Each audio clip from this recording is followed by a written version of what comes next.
नमस्कार मित्रांनो, एकेपीस पर्सनल चॅनेलमध्ये आपले पुन्हा स्वागत आहे. मागच्या आठवड्यात आपण आरबीआय बॉन्ड प्रकारातील लॉंग टर्म बॉन्ड्स म्हणजे फ्लोटिंग रेट सेव्हिंग बॉन्ड्स 2020 याची माहिती करून घेतली होती. तो व्हिडिओ आपण नक्कीच बघितला असेल. तर आजच्या भागात आपण आरबीआयच्या बॉन्ड प्रकारातील शॉर्ट टर्म ट्रेझरी बिल्सची माहिती करून घेणार आहोत. विषयाकडे वळण्यापूर्वी आपण जर माझे चॅनेल सबस्क्राईब केले नसाल तर ते लवकरच सबस्क्राईब करा, जेणेकरून नवनवीन आर्थिक माहिती व इन्व्हेस्टमेंट अपडेट्स आपल्याला वेळोवेळी मिळत राहतील. तर मित्रांनो, हे टी बिल्स म्हणजे काय व ते कसे वर्क करतात हे आपण बघूया.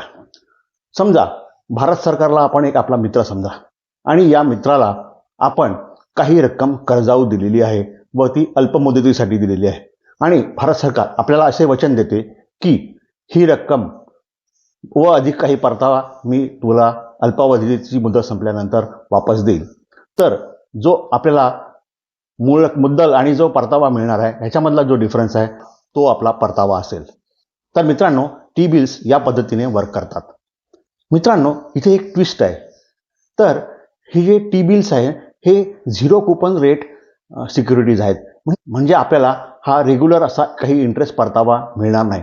तर मग मला हा प्रश्न विचारला की जर इथे काही 0% इंटरेस्ट रेट आहे तर आपल्याला परतावा कसा मिळेल? तर घाबरू नका, हे आपण एक उदाहरण घेऊन समजून घेऊया. तर एका टी बिल्सची फेस व्हॅल्यू 100 रुपये आहे व ते 91 दिवसाच्या मुदतीचे आहे. तर ज्यावेळेस आपण भारत सरकारकडून टी बिल विकत घेऊ त्यावेळेस भारत सरकार आपल्याला त्याच्यामध्ये डिस्काउंट देईल. म्हणजे 100 रुपयाचं जे फेस व्हॅल्यू असलेलं जे टी बिल आहे ते आपल्याला समजा त्यांनी 98 रुपयाला दिलं आणि ज्यावेळेस 91 दिवसाची मुदत पूर्ण होईल त्यावेळेस भारत सरकार आपल्याला पूर्ण 100 रुपये देईल. म्हणजे आपण 100 - 98 2 रुपये परतावा आपल्याला इथे मिळालेला आहे. तर हे टी बिल्स अशा प्रमाणे कार्य करते. तर मित्रांनो, टी बिल्स भारत सरकार का इश्यू करते?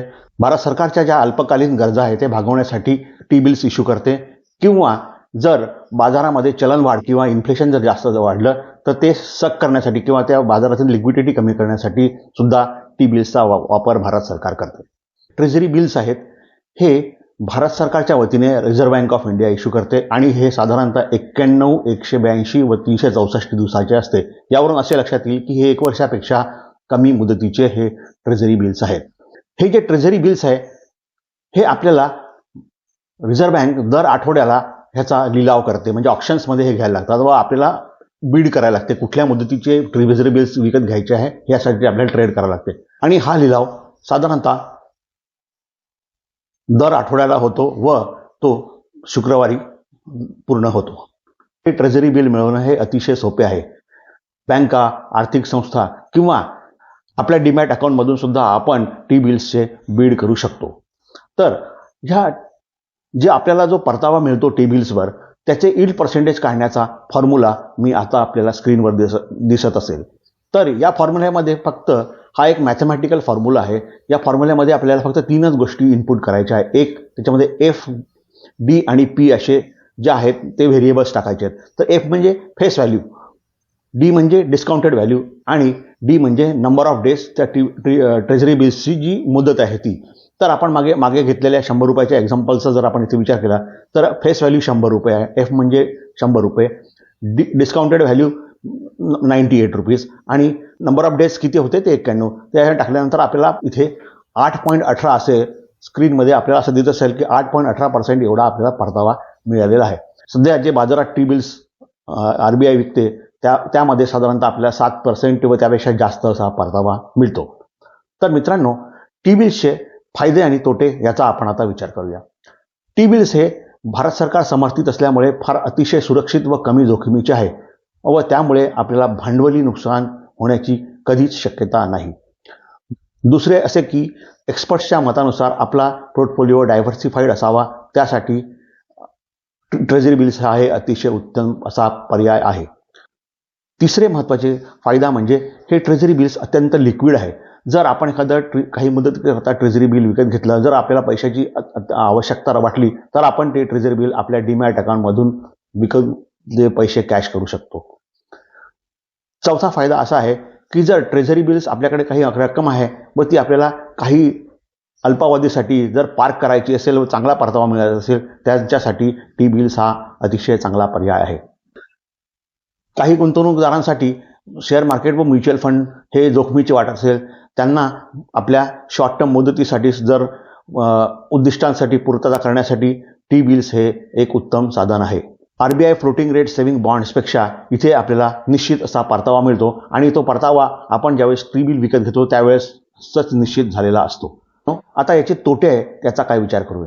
ज्यांना जास्तीत जास्त परतावा मिळवायचा आहे त्यांच्यासाठी हा पर्याय चांगला नाही आहे. शेअर्स व म्युच्युअल फंडमध्ये जो परतावा मिळतो त्यापेक्षा कितीतरी कमी परतावा आपल्याला ट्रेझरी बिल्समध्ये मिळतो. त्याचप्रमाणे ट्रेझरी बिल्स हे ह्यावर जो परतावा मिळतो किंवा जी आपल्याला व्याज मिळते ते व्याज हे आपल्या इन्कम टॅक्स स्लॅबप्रमाणे टॅक्सेबल आहे. तर मित्रांनो, ज्या गुंतवणूकदारांना कुठल्याही प्रकारचं जोखीम व सुरक्षित अशी गुंतवणूक करण्याची असेल व ज्यांचे उद्दिष्ट अल्पमुदतीचे आहे त्यांच्यासाठी हा ट्रेझरी बिल्सचा पर्याय अतिशय उत्तम आहे. तर मित्रांनो, ट्रेझरी बिल्समध्ये इन्व्हेस्टमेंट करण्यासाठी हा माझा सल्ला नसून हा आपले शिक्षण व्हावे एवढाच या व्हिडिओचा हेतू आहे. गुंतवणूक करण्यापूर्वी मान्यताप्राप्त आर्थिक सल्लागाराचा सल्ला आपण घ्या. जर हा माझा आपल्याला उपयुक्त वाटला असेल तर तो लाईक करा व जास्तीत जास्त लोकांमध्ये शेअर करा. यासारखे उपयुक्त व्हिडिओ बघण्यासाठी आपण माझे चॅनल सबस्क्राईब करा. पुढील आठवड्यात भेटेस तर स्वस्त राहा, मस्त राहा, स्वतःची चांगली काळजी करा. धन्यवाद.